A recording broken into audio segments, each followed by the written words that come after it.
The book of Matthew chapter 13, verse 10. And the disciples came and said unto him, Why speakest thou unto them in parables? Question mark. Now, before we give the answer the Messiah gave unto them, we need to go back to the book of Psalm 78 for a reason. Psalm 78:1. Give ear, O my people, to my law. Incline your ears to the words of my mouth. I will open my mouth in a parable. I will utter dark sayings of old. So that is what a parable is. A dark saying of old. A parable is a dark saying of old. Dark saying. So we go back to Matthew 13. So now we know what a parable is, a dark saying of old. So let's, Matthew 13 and 10, read that once again. And the disciples came and said unto him, Why speakest thou unto them in parables? He answered and said unto them, Because it is given unto you to know the mysteries of the kingdom of heaven. So there would be some that would be able to understand parables, the dark sayings of old, as you saw, which was written. But to them, it is not given. So it is not given to everybody to understand the parables. Now, I want to drop down to verse 34. Watch this. He says, All these things spake the Messiah unto the multitude in parables, and without a parable spake he not unto them. So without a parable, if he didn't speak to them in a parable, he didn't say anything to them. But the few that it was given to would understand the parable. So when Christ is telling these parables, he's telling dark sayings of old. So when I go to John chapter 8, because I question Christianity.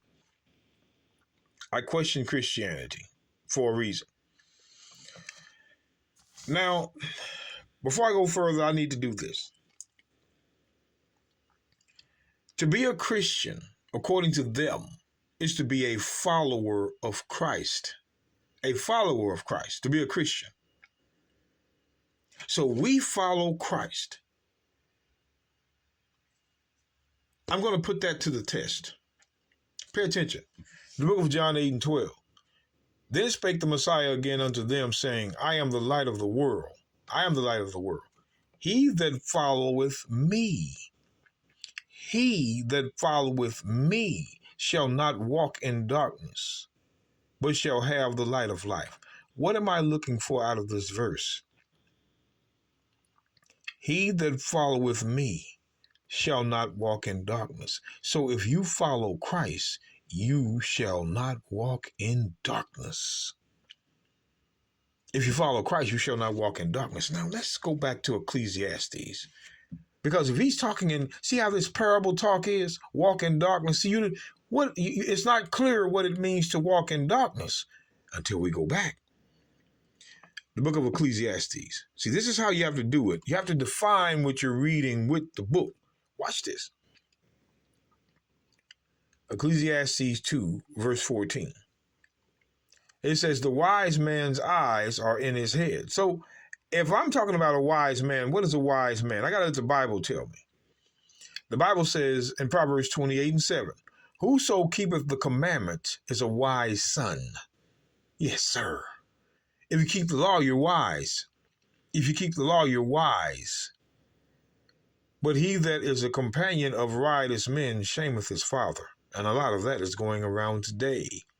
But whoso keepeth the law is a wise son. So I want to go right on back to Ecclesiastes 2. Real quick. Ecclesiastes 2. Let's get this understanding. Ecclesiastes 2:14, the wise man's eyes are in his head. The wise man is a lawkeeper. But the fool, there you go. walketh in darkness. Ah, the fool. See, we looked up the wise. Now it's time to look up the fool. What is a fool according to the book? The book of Psalms 5:5. Who is this fool?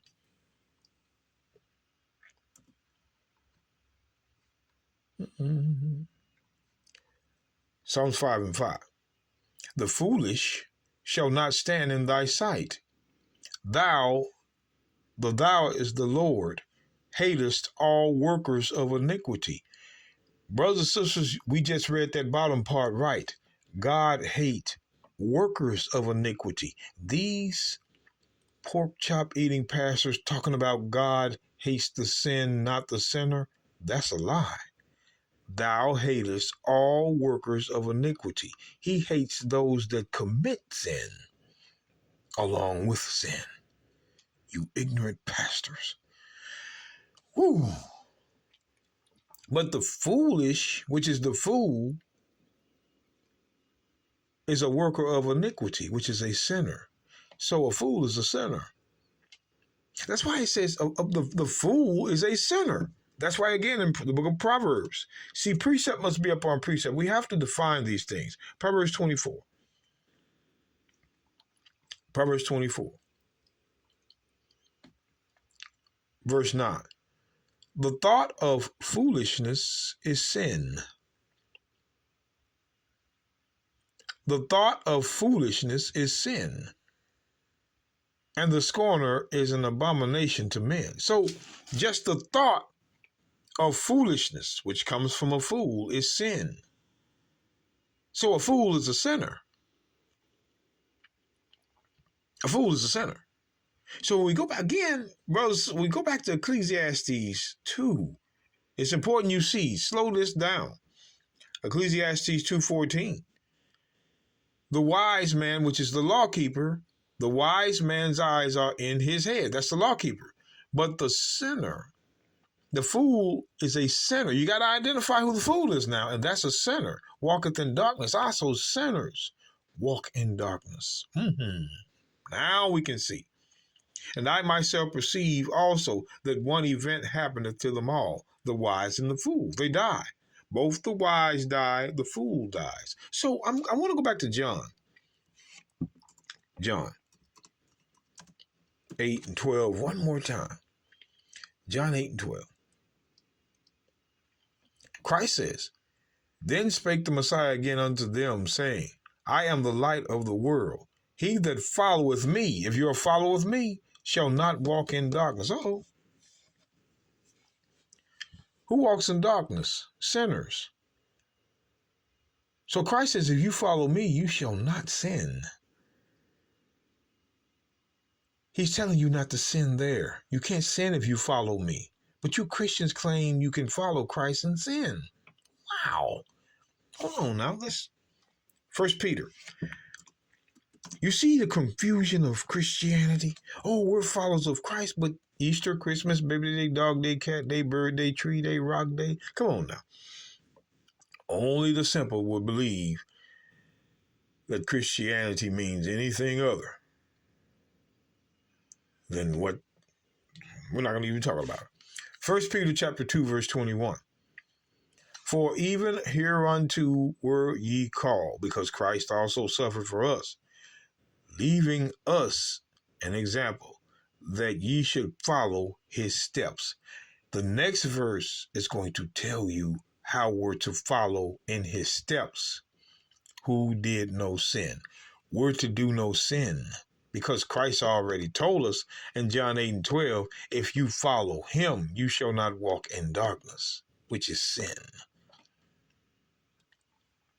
So who did no sin? Neither was guile found in his mouth. So if we're following after Christ, we're not sinning. But you Christians, you are sinning and calling yourselves followers of Christ. You're in sin and call yourselves a follower of Christ, but the book says if you follow him, you shall not sin. But that's Christianity for you, the white man's religion.